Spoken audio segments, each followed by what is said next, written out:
பாஸ்கா காலத்தினுடைய 7வது வாரம் திங்கட்கிழமை தரப்பட்டிருக்கின்ற இந்த நாளுக்குரிய இறை வார்த்தையை இப்பொழுது வாசிக்க கேட்டறிவோம் கவனத்தோடு.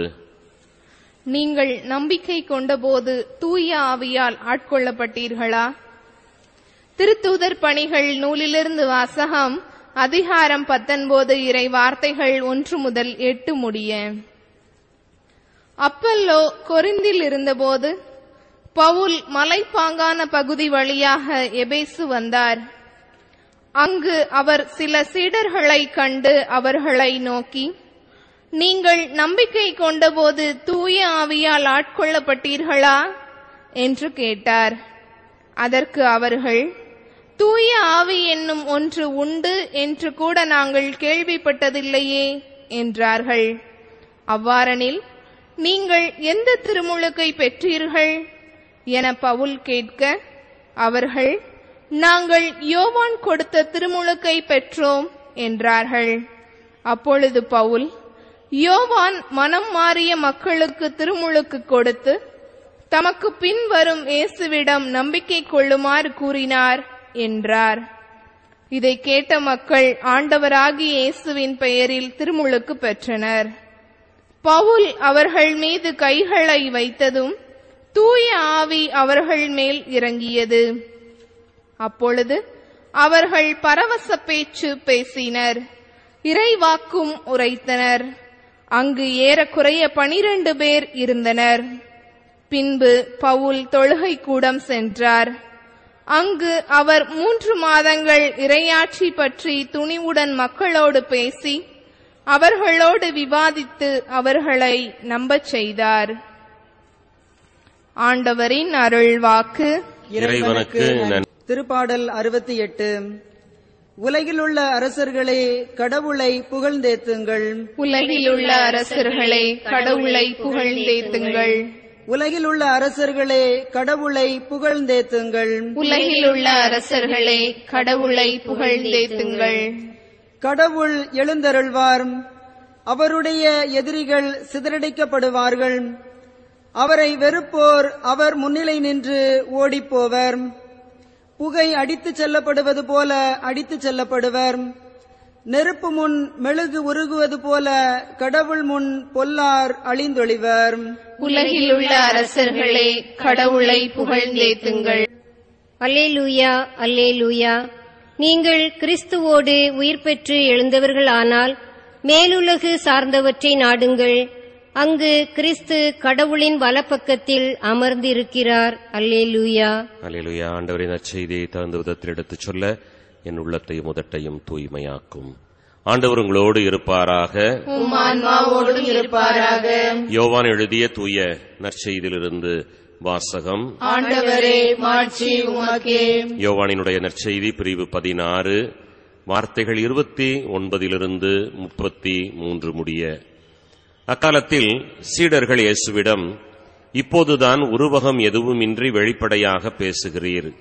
உமக்கு அனைத்தும் தெரியும். யாரும் உம்மிடம் கேள்வி கேட்க தேவையில்லை என்பது எங்களுக்கு இப்போது புரிகிறது. இதிலிருந்து நீர் கடவுளிடமிருந்து வந்தவர் என்பதை நம்புகிறோம் என்றார்கள். இயேசு அவர்களை பார்த்து, இப்போது நம்புகிறீர்களா? இதோ காலம் வருகிறது, ஏன் வந்தே விட்டது. அப்போது நீங்கள் சிதறடிக்கப்பட்டு ஒவ்வொருவரும் அவரவர் வீட்டிற்கு ஓடிப்போவீர்கள். என்னை தனியே விட்டு விடுவீர்கள். ஆயினும் நான் தனியாய் இருப்பதில்லை, தந்தை என்னோடு இருக்கிறார். என் வழியாய் நீங்கள் அமைதி காணும் பொருட்டே நான் இவற்றை உங்களிடம் சொன்னேன். உலகிலே உங்களுக்கு துன்பம் உண்டு, எனினும் துணிவுடன் இருங்கள், நான் உலகின் மீது வெற்றி கொண்டு விட்டேன் என்றார். ஆண்டவரின் அருள்வாக்கு. கிறிஸ்துவே உமக்கு. ஆதி கிறிஸ்தவ மாந்தர்கள் மத்தியிலே தூய ஆவி என்று ஒன்று உண்டு என்பதை அவர்கள் அறியாமலேயே இருந்தார்கள் என்பதை அவர்கள் தாங்கள் சொல்ல அவர்கள் வெளிப்படுத்தியதை நாம் இந்த நாளிலே அறிய பார்க்கின்றோம். தூய ஆவி என்று ஒன்று உண்டு, அந்த தூய ஆவியினுடைய அபிஷேகம் வேண்டும், அந்த ஆவியினால் நாம் திருமுழுக்கு பெற வேண்டும் என்பதையே அவர்கள் அறியாமல் இருந்தார்கள் என்பதை அவர்கள் வெளிப்படுத்தியதை நாம் இன்றைக்கு வாசிக்க கேட்டோம். ஆனால் நாம் 2000 ஆண்டு கடந்து நிற்கின்ற இந்த சூழலிலே ஒவ்வொரு நாளும் பல்வேறு விதங்களிலே, பல்வேறு முறைகளிலே, பல்வேறு காரண காரியங்களிலே தந்தை, மகன், தூய ஆவி என்றே நாம் உச்சரித்துக் கொண்டிருக்கின்றோம். இன்னும் இந்த காலகட்டத்திலும் நாம் தூய ஆவியை முழுமையாய் அறிந்திருக்கின்றோமா என்கின்ற அந்த கேள்வியை கேட்டு பார்ப்போமேயானால், பல நேரத்திலே அனிச்சையாக உச்சரிக்கின்ற அந்த வார்த்தைகள் வேறு, ஆழ்ந்து தியானித்து உணர்கின்ற வாழ்வு என்பது வேறு.